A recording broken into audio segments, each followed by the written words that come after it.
Welcome to the Heal Your Heartbreak podcast with your host, Breakup Bestie, aka me, Kendra. Breakups are hard, but you don't have to do it alone. Each week, I will be taking you through a different topic as it relates to breaking up, healing from heartbreak, growing in your single life, dating, and getting back into happier and healthier relationships. The goal of this show is to provide support, hope, tips, and to remind you that above all, this too shall pass.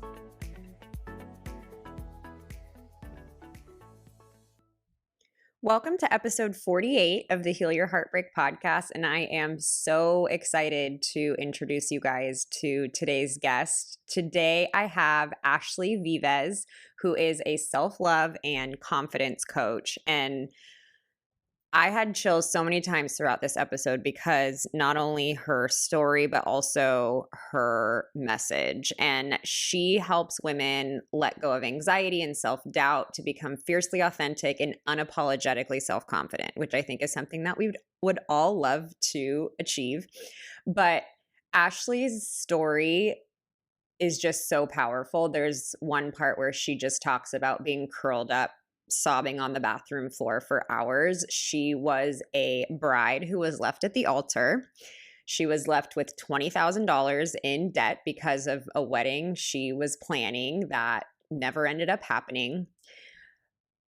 And then the transformation that she goes through is nothing short of, I won't say miraculous, because I think we can all achieve what Ashley has done. And I think that's why this episode is so powerful, is we tell ourselves, well, this happened to me. I'm never going to, be able to get anything better. And you guys have heard my story, but Ashley went from being left at the altar, sobbing on the bathroom floor, to now being a coach who gets to help women with self-love and confidence. She was recently married to the most amazing man. You get to hear about their beautiful relationship and how she manifested that partner for herself.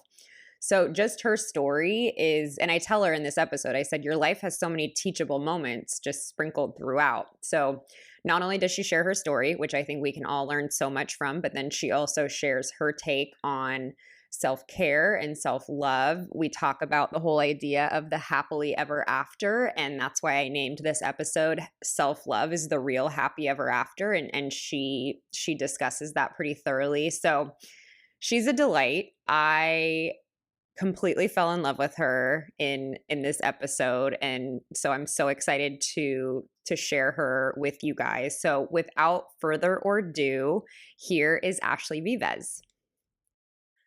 Well, welcome, Ashley, to the Heal Your Heartbreak podcast. I'm so excited to talk to you and hear your story and what you do. So I'm so excited to have you on.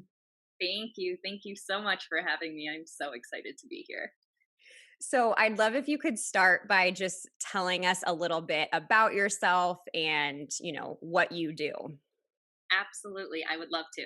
So my name is Ashley Vives Williams, at Coach Ashley Vives on the gram. I am a self-love and confidence coach. So I help women let go of anxiety and self-doubt to become fiercely authentic and unapologetically self-confident. I was born and raised in upstate New York, moved to New York City to pursue acting and wedding planning, and now I live in Los Angeles with my husband and Yorkie Emerson. Oh, I love that. And I love how you describe what you do. I'm sure everyone listening to that's like, yeah, I'd love to feel that way. Oh, yeah. We'd love to feel, authentic and fierce and, just whole and complete on our own. So I love how you describe that. And you have a really unique and I think incredible story that led you to becoming a self-love coach. And you touched on it a little bit, going from acting and wedding planning to what you do now. So can you walk us through that journey of how you got there? Of course. So I always knew that I wanted to do something that involved lots of feelings and love. So I tried it all, from food and beverage, competing for Miss USA, acting, stand-up comedy, improv.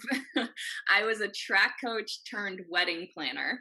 And I started my own company actually planning marriage proposals in New York City.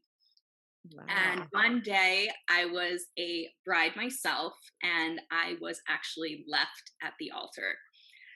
So I came home, and my then fiance had completely moved out while I was coordinating a wedding. He'd been living his own double life and pretending to be someone he was not. So I was left basically, quote unquote, at the altar with over $20,000 in debt from our planned Puerto Rico castle wedding.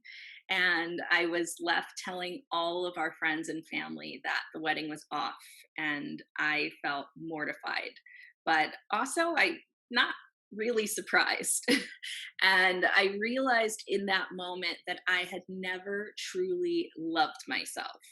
I didn't know my worth, and I only hopped from one bad relationship to another after having my Me Too moment. So essentially, I was numb and I was just lost. So after that, I did the work.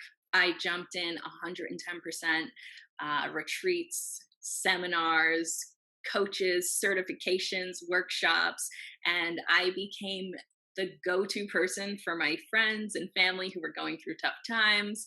And then one day, my best friend, who I was helping through a breakup, told me that this is what I was destined to do. So here I am, a certified life coach, NLP master practitioner, speaker, and I teach weekly self love classes with Self Care Society. And I just couldn't imagine it any other way. This is truly my calling, and I'm just really excited to pour into every person that I encounter. That's so beautiful. And oh my gosh, just picturing, I think, that's so many people's worst fear and worst nightmare to, be quote unquote left at the altar. And I think everyone listening, like, this is a you guys, this is like a testament of having the worst fear happen and then creating something so beautiful out of it. So, I think if you even get anything out of the first few minutes of this podcast, it's like there is so much hope, and we can make it through really anything if we're willing to do the work, which you clearly, have. And we have very similar stories with when how I became a breakup coach. Was I became like the go-to after going through my own horrible one, became the go-to with my friends. And it was something that I loved doing, and having friends of friends send people to me, and just having it click of like, wow, this fills me up. This is what I feel like I'm destined to do. So I just love your story so much. And I think, you clearly went through this huge shift. You went through this huge perspective change. And I think, unfortunately, we as humans, that typically happens when we're in like an immense amount of pain. And I'd love if you could talk about your turning point that happened, that caused you, that like transformed you into someone that was left at the altar to, who you are now. Like what was going on internally? Okay, so I definitely remember that rock bottom moment like it was yesterday. I even snapped a picture of it in the moment so that I always remember it. And I made a choice to do the work, to fight for myself. I was literally on the bathroom floor in my studio apartment above a church in New York City. I had the tiny blue New York City tiles with the dirty grout, the ones that just never get clean no matter how much you scrub them. And I had just taken off my engagement ring for the first time. I cried for hours, and my mind was just spiraling, playing every trick it could. I thought about dying. I thought about leaving in some capacity. And I only had enough energy to call an uncle who I don't talk to often, but he happened to be working around the corner. So I asked him to keep an eye on me. And I just said, I'm not okay. and I don't trust myself and what I might do. I laid on the floor for God knows how long. But to be honest, I'm really, really glad that I did. I did sit on the floor for so long, because in that moment, if you allow yourself to feel and really, really sit there and ask yourself questions on both sides of the spectrum, positive and negative, like what's the worst that can happen, and also what's the best that can happen, you really gain something that's just so valuable. And I did that day. That was the day that I decided that I was enough, that I was worth fighting for. That was the day that I realized that it all starts with me. So, with me understanding what my worth even is, I dedicated the next year to finding that and finding myself and really truly loving myself. And I'm really just so happy with how it all turned out. That gave me complete chills to hear. I think I think rock bottom stories are so inspirational, and I love that you made that connection of the fact that you did sit on the floor and you let yourself feel it all. Um, I think, and there's so many good lessons in that, and the fact that you had the willingness to reach out to one person for help. And that rock bottom was the turning point, and that's why it is so important to feel our feelings, because there's a lot of beauty that happens there. And I think I always tell my clients that breakups can be an amazing opportunity, because like I said, we're motivated by pain, and that's breakups are one of the most painful things I think we go through. So being able to take that opportunity as a jumping point instead of a point of just falling off is really powerful. So I'm blown away. I almost got choked up when you started talking about that. And another thing is, I think so many of us tend to believe that all of the love we need is going to come from a partner. I know I believed that. Like, I thought that having a ring on my finger would instantly change how I felt about myself and instantly give me self-worth, self-esteem. But your whole thing is, talking about what comes from within. And you also were in a relationship without self-love. And so I'd love if you could talk about what it feels like to be in a relationship without self-love, especially now because you have that other side where you are in this beautiful relationship with a lot of self-love. Absolutely. Yeah. I mean, being in a relationship without self-love is exhausting, to be honest. I was demanding respect instead of commanding it. And I was met with aggression when I was pushing for what I wanted, because deep down he knew I didn't feel like I deserved it. So essentially I was just the pushover. I became needy, whiny. I was nagging and worried about what he was doing and with who. I didn't even have my own things or any excitement going on in my life. So with my ex fiance, I was being everything that I thought he needed and everything that he asked me to be. And that's just exhausting. But I was also expecting him to reciprocate by filling my void of self-love. That's just not fair. He's not a bad person at all by any means, but a relationship is essentially a give and take between what your boundaries are and what your desires are. And I just had no boundaries. So naturally he continued to step over the line more and more and more. And you really teach someone how to treat you by what you allow. I just allowed too much. Now I'm married to an incredible man. He gives me space and time to hunker down into my self care every day. And he knows it's important to me. And so it's important to him. he understands that if he gives me 30 minutes, just 30 minutes to meditate and journal, I'm going to come to him feeling refreshed and happy. And it's the same way the other way around. Like, I understand that if he goes out with the guys or goes for a run, he's going to come to me revitalized. And we both know that we're responsible for our own self-love, and we work better together that way because our dreams are really big, and it's important to have two people on the team, not just one person pulling the other. Yes.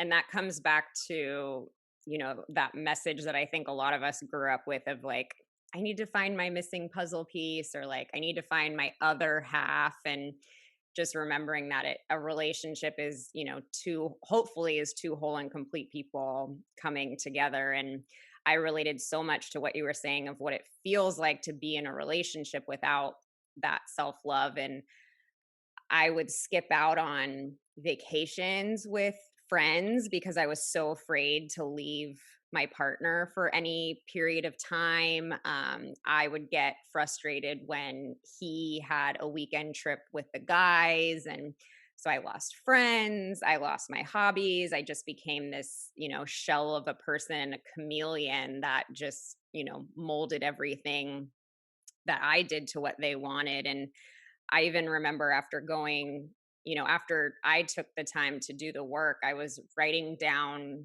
the like resentments that I had towards my ex. And I had written down that he didn't give me enough compliments and didn't like validate me enough. And I had this thought of like, Kendra, he could have complimented you all day, every day, but it wouldn't have been enough because you didn't believe it.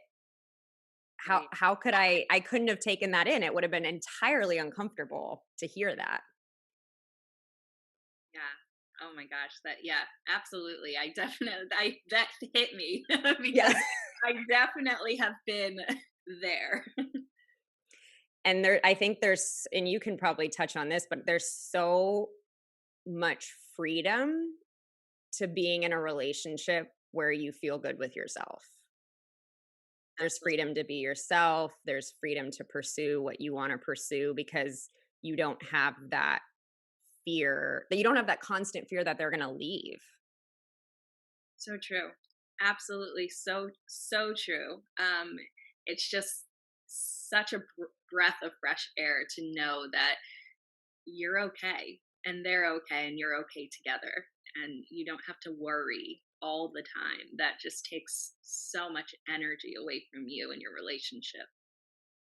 And I love that you said it's exhausting because it's exhausting to always have to feel like you need to appease the other person, that you have to, like, that you wake up in the morning and think like, I have to get a certain amount of attention, affection, words of affirmation before I can even feel okay about myself. Oh yeah, I was having him do the five love languages out of like forcing him to do these things, and I was writing lists and writing out what he did for me and what he didn't do for me. It's a full-time job. Yeah.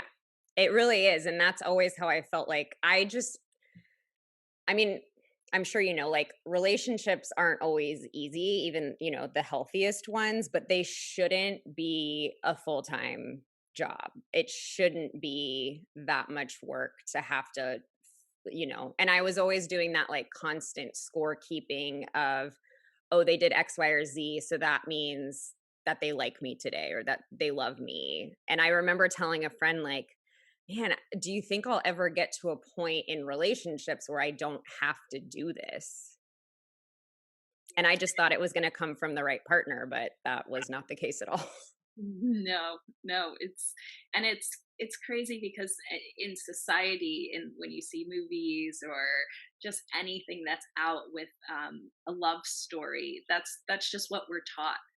And learning about self-care and really diving into your personal development and realizing, oh wait, I can do this myself, is just a huge awakening. No, it really is. And being able to kind of take back that control, because when you are putting all of your self-worth in the hands of someone else, it's really scary and it feels like you're powerless in the situation, when in reality we're not at all. It's just a matter of, like, what you talked about on the bathroom floor, like you realize you were going to like take that power back and invest it in yourself instead of making someone else, that responsible for it. So, my next question is about, we're kind of talking about these like myths and things that we grow up with. What is your like thoughts on the whole idea of like the happily ever after? And like how do you communicate that to clients of like the happily ever after isn't what you think it is, basically? Yeah, so I remember saying years ago that once I get married, I can be a relationship coach and I can write my book. And I always thought that marriage was some secret club where all your troubles and your insecurities just melt away, which Yes. is laughable now. I thought people I just really thought people respected married women more than single women. And that's just not true. People respect you because you respect yourself. And marriage only reveals even more the work that you either did or neglected to do when it comes to self love, because it really puts up a mirror to you. And you have to come in as an equal partner. So there's a lot of times I just want to like scream from the rooftops, love yourself first. I even have a tattoo on my arm, and it says "Love is blind" in Braille, and it just reminds me to always stay alert to not losing myself in a relationship, because it's a journey always and for everyone. Sometimes you'll fall a little bit and sometimes you'll rise a little bit more. And there will always be times where you feel lost and lonely in any relationship, healthy or not. So when you do, that's just an indicator to return back to your self-care. A partner can show you love and make you happy, but what happens when money gets tight, or one of you is sick, or kids come along expecting equal love from both of you? What love are you giving others if the only love you have comes from your spouse? So Yeah. yeah, a lot of times I like to ask myself, would you want to be married to you? And if the answer is no in that moment, I know that I have to bring up my vibe, jump into self care, throw out my granny panties, get that sexy hot person back. I love that. And it's so true about a partner being a mirror.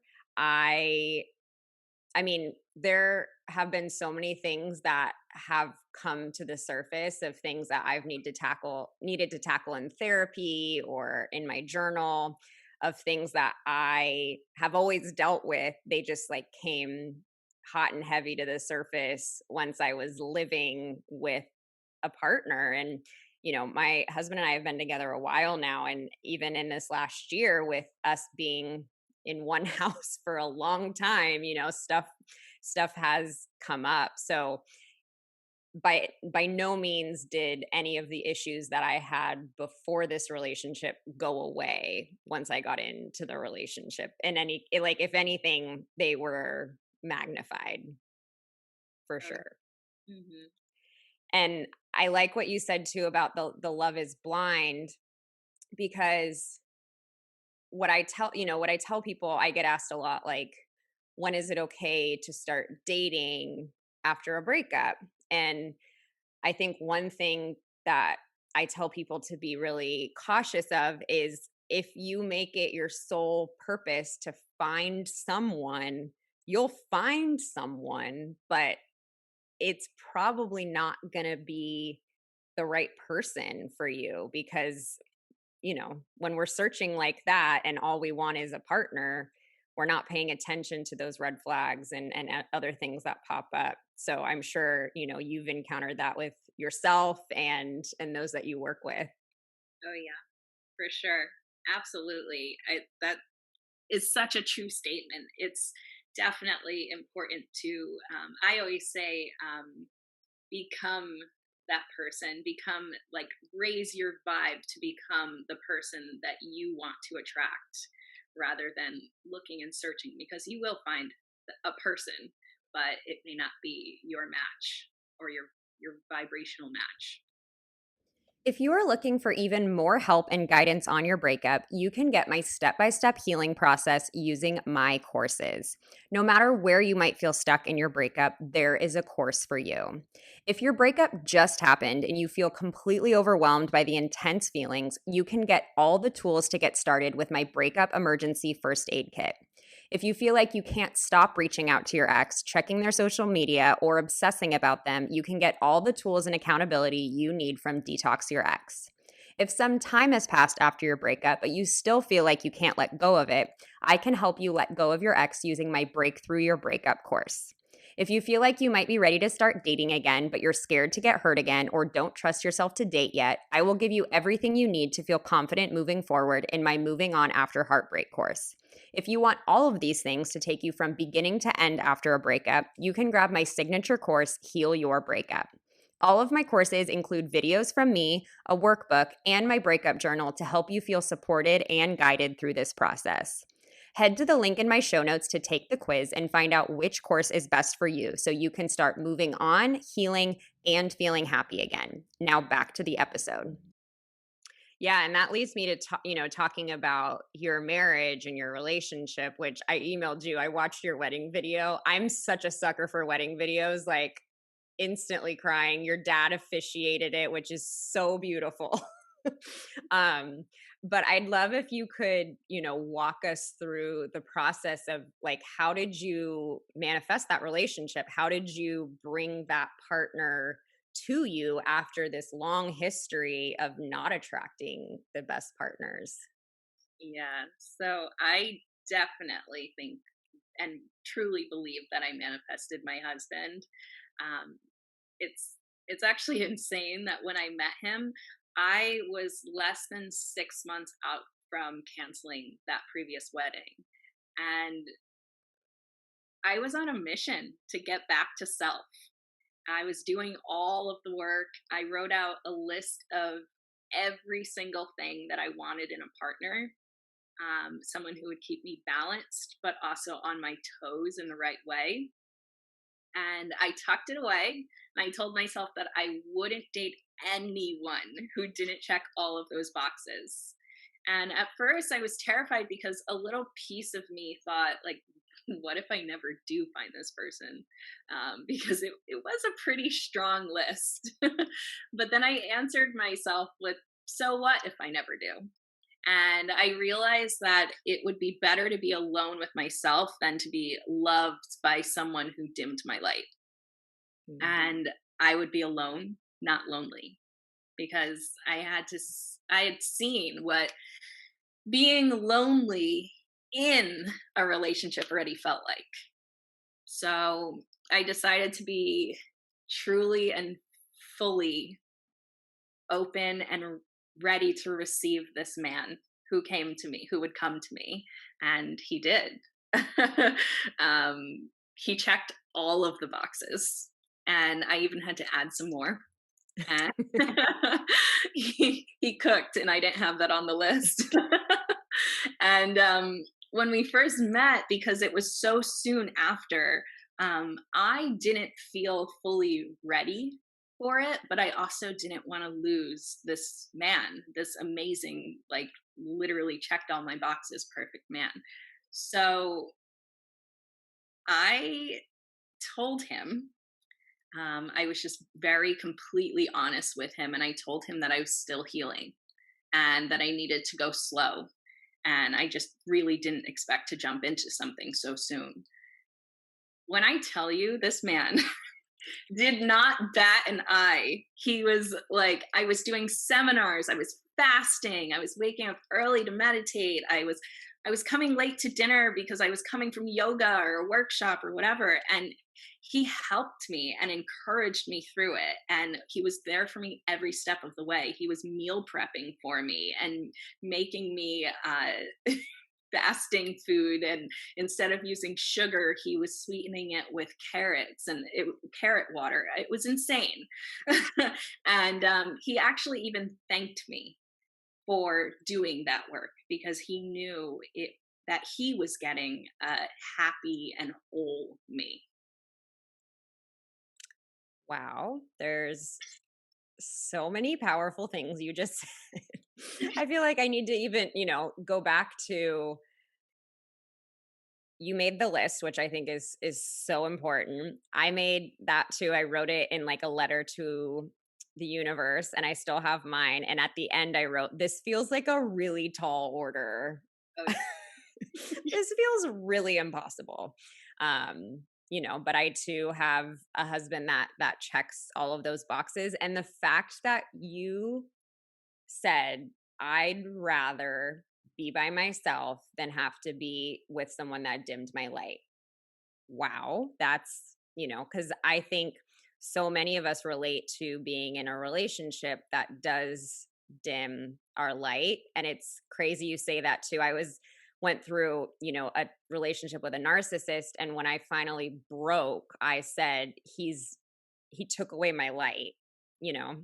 So the fact that you made that declaration and then, so not surprised with everything that you were doing that you brought in this incredible, person and I think with the timeline thing, that's why I never give people a timeline because it really is just a matter of like, are you doing the work to continue this healing process? And, you'll know when the right person comes along. And the fact that you were honest with him about what you needed and he was okay with that. He didn't say, "Oh, that's ridiculous." Like you said what you needed and he was supportive and continued to be supportive. So I feel like your life is full of so many teachable moments.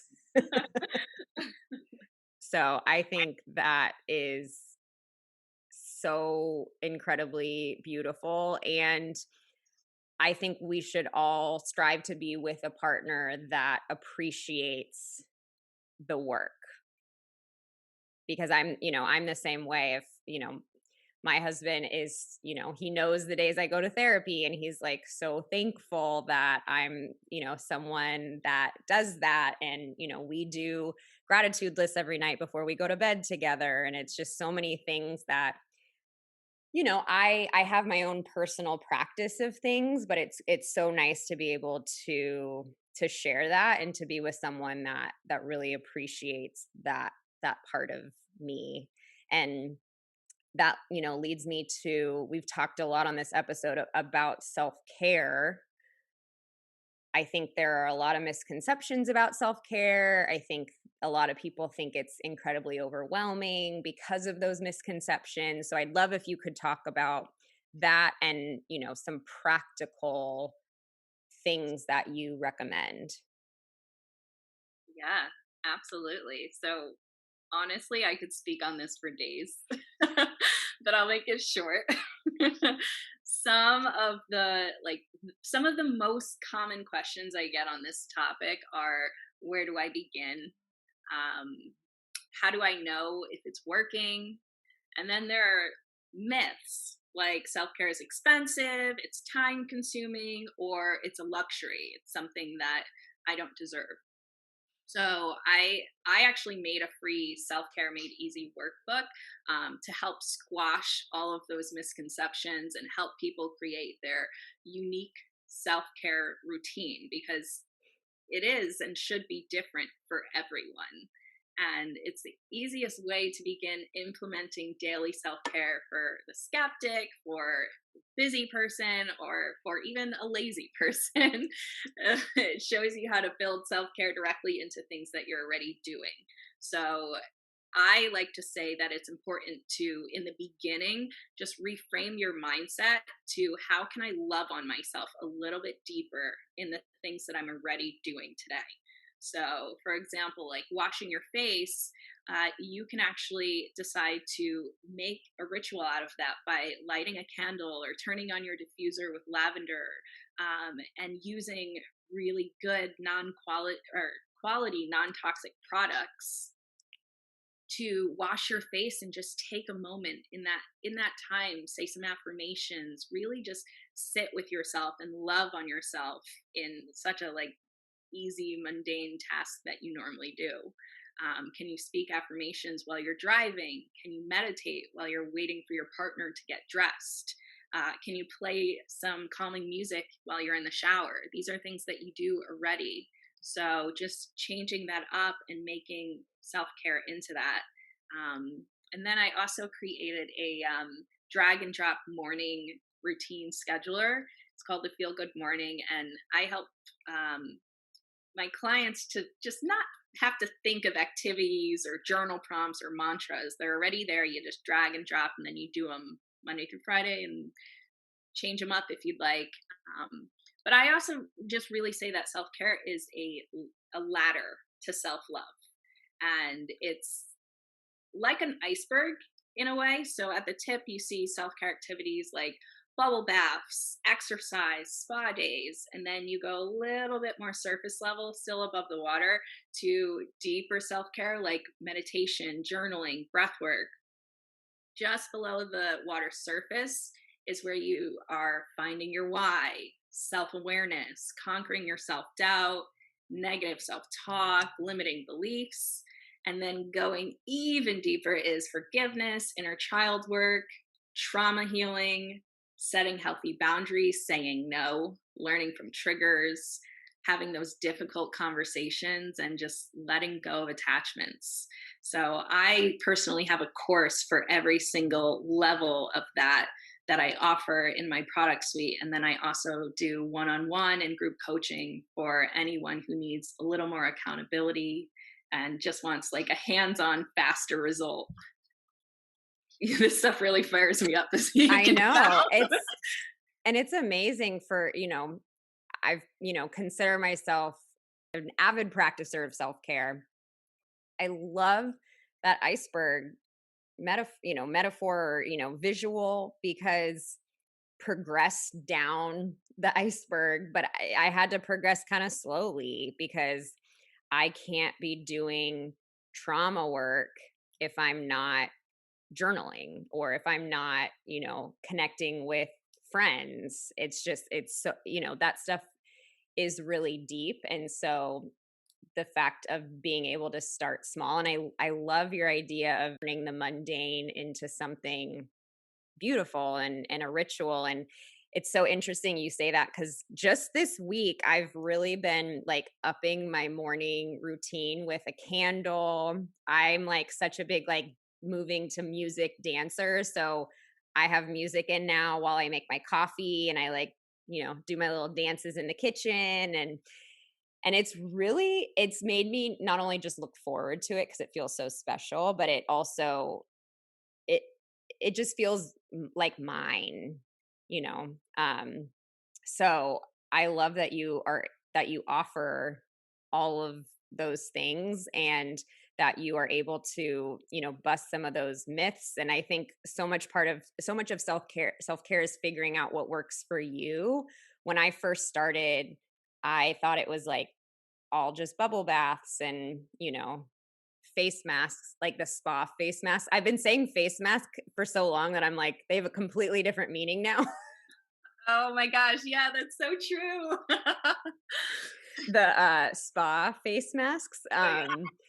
And I realized like I'm just I'm not a huge fan of them. And that's okay. But like I love journaling, I love music, I love making, cooking for myself is totally a self-care thing. So it doesn't have, just because someone else is doing one thing, it doesn't necessarily mean that that'll work for everyone.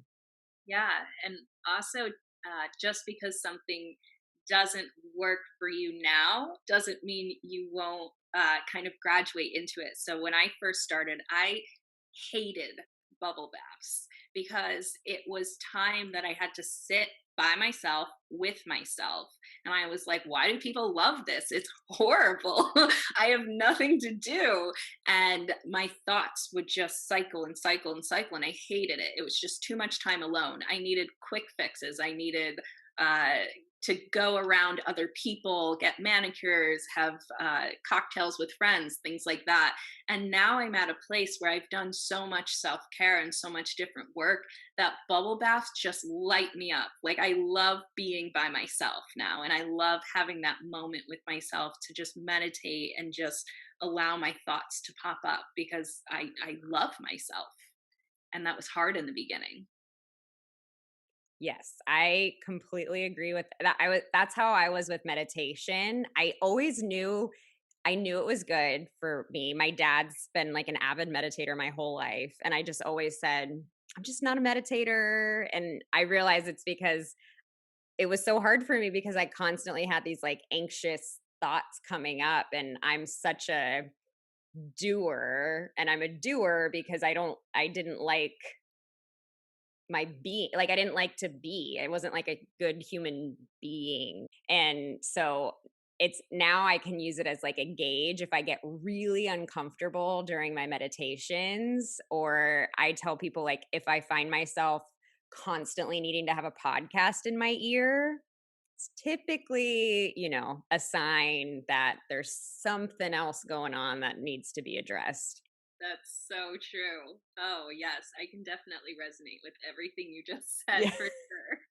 So you've mentioned a lot of mindset shifts that you experienced through this interview, but I'd love if you could, maybe tell me like the top 3 mindset shifts that you have had that you pass on to clients that took you from the woman being left at the altar, the woman on the bathroom floor in New York City, to the self-love coach in a super happy, beautiful marriage living in LA. Because that's a huge jump. Oh, yeah. Okay, so 3. Oh, that's so hard. Okay, so, for me, it was a lot of realizing that not everyone else in the world is, thinking about me, worried about what I'm doing, judging me, a lot of those things. So I think one of them would definitely have to be that we are all walking around with our own trauma and generational patterns. And it's when you stop, assess them, and do the work to free yourself from them that you find freedom in the world, in your day, in your life, and from others. So things that uh, people do that affected me so much before just don't. They float away. Another one is definitely that you cannot change anyone but yourself. That's a huge one that took me many, many years to understand. And third one, ooh, the only person responsible for your happiness is you. Yep, Yes. I think those are like all 3 things. If I get tattoos, that's what I need to be. The you can't control anyone but yourself one, that's been my last 2 years of that's been like my main lesson the last 2 years, because it's very hard to realize that one. And then that was actually at my wedding, my mom's toast. That was the advice she imparted on us, was no one else is responsible for your happiness except you, wow, wow. which is so true. And it's really easy to forget. And I think, you know, my husband in so many ways makes me happy, but if I'm feeling unhappy, he's not the one that needs to fix it. It's me. Absolutely. Yeah. So, my last question is, if there is anyone out there listening right now who feels like they're curled up crying on the bathroom floor, what would you say to them? Well, I would say that you are an incredible human being. Everything that you desire was meant for you. You deserve to be loved and cherished, and that all starts with you. And I want you to know that you are a big freaking deal. You're enough right now, exactly as you are in this moment, not after you get more money, your dream job, or a happy relationship. Right now, as you are in this moment, bettering yourself every day with self care, introspection, personal development will get you there. And I know it may not always feel like you're moving mountains, but I just want you to know that every step you take, every pen you put to paper and journaling, every meditation, every breath, everything you do is a forward step. So just sit in this moment, feel your feelings, pat yourself on the back because you're about to experience such a major breakthrough. Have gratitude in your journey, do the hard work. And if no one else has told you today, you are special and I love you. And I'm here for you always in your journey to self love. That I will save this recording and just listen to that every morning, I think. That's you are amazing. And I'm so happy for every woman that gets to work with you because from this time have spent with you, I can see the value that you just radiate to women. So if someone would like to work with you, what's the best way to get in touch with you? And just so everyone knows, all these links will be in the show notes below the episode too. Thank you so much, Kendra. You're such a sweet, sweet, sweet person and human being. And you're doing such incredible, important work. To connect with me, you can go to my Instagram at Coach Ashley Vives, Vives.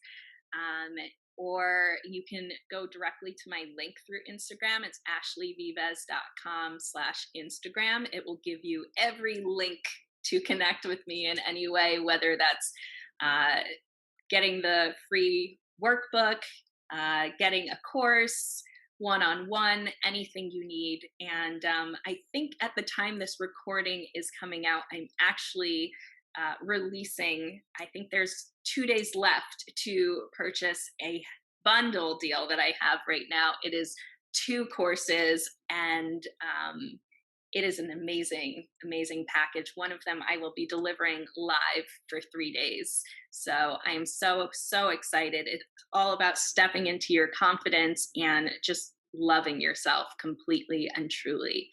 And I hope to see you there. And if not, I hope that you just DM me on Instagram, tell me you listened to this, and I would love to connect with all of you.